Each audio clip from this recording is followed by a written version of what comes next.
Comme révélé lors de la conférence de presse annonçant les couleurs de la célébration du 5e anniversaire d'existence du groupe de presse Dabaru, le tournoi de football dénommé Tournoi en 5 Dabaru a été officiellement lancé ce samedi 24 septembre 2022 au stade Omnisport de Parakou. C'est Dabaru FC qui disputait ce match d'ouverture avec la formation sportive des conducteurs de taxi-moto, communément appelés Zemidjan de la cité des Koubourou. Dès le coup d'envoi de cette rencontre, la pression était forte du côté des Zemidjan, mais la cage de Landry Balogun, gardien de but de Dabaru FC, a été inviolée durant les 45 premières minutes.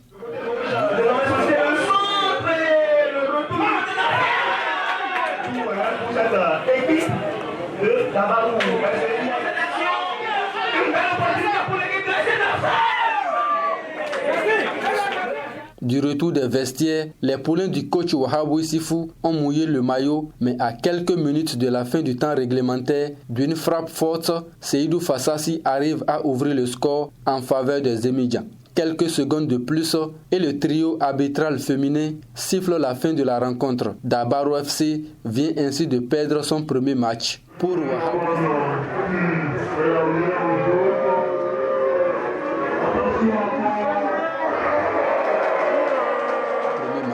Pour Wahabou Issifou, coach de Dabaru FC, quelques fausses notes sont à la base de cette défaite de dernière minute. Pendant ce temps, le capitaine de l'équipe des Zemidjan se réjouit de cette victoire. On a fait un jeu plutôt défensif parce qu'on voyait que l'adversaire pesait sur nous. Parce qu'apparemment l'adversaire a pu nous maîtriser. Malheureusement, on a voulu quand même contenir l'adversaire, ça n'a pas pu marcher. L'attaque, ça n'a pas donné. Et le milieu aussi, ça a un peu flotté. On a fait avec les éléments que nous avions sur le banc. Ça n'a pas donné. Dès le début du tournoi et du match, on était tellement... La possession était de notre côté, mais on attendait ces frappes pour pouvoir concrétiser. Donc c'était le secret de tirer, de chercher à cadrer les tirs. Bon, c'est ça qu'on a fait finalement. Pour Barnabas Orokouma, président directeur général de la société de presse et de communication Boxal, l'objectif de ce tournoi est de faire un brassage entre les équipes participantes et d'offrir un beau spectacle au public paraquois. L'objectif, c'est de créer ce brassage entre la presse et les différents corps de métier afin que l'information puisse bien circuler. Je suis sûr qu'après ce tournoi, je n'aurai plus de difficultés à avoir des informations auprès des Zemidjan.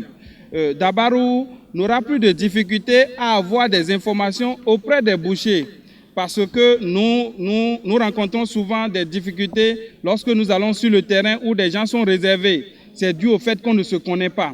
À travers ce tournoi, on va mieux se connaître et désormais, il sera facile d'avoir de l'information. Dans la foulée, la conseillère municipale Adizatou Aruna, venue soutenir la jeune équipe du groupe de presse Dabaru avec à sa tête Barnabas Orokouma.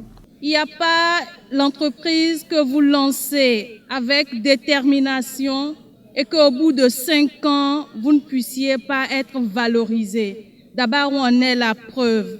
Il s'en va fêter 5 ans et aujourd'hui, je suis convaincue que dans tout le Bénin, on sait quand on parle de Dabaru, ce groupe de presse.